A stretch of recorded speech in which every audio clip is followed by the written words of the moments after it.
আদর করছো তুমি? কি হচ্ছে আদর? এবার কেমন করে আদর করো তুমি রেক্সিমানিকে? মুখ দিও না। ও বাবা, রেক্সিমানিও তো আদর করে দিল। ও, আবার কি হচ্ছে? ওমা লেজে কেন পুতুল? কেন?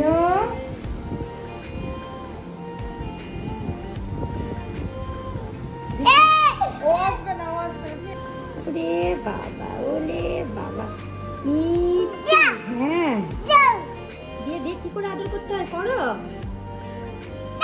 হ্যাঁ তুমি আদর করে দাও, আদর করে দাও।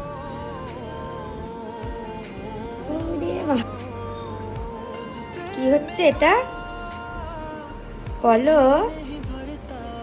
তাহলে চলে যাবে রেক্সিমানি চলে যাক। হ্যাঁ চলে যাক।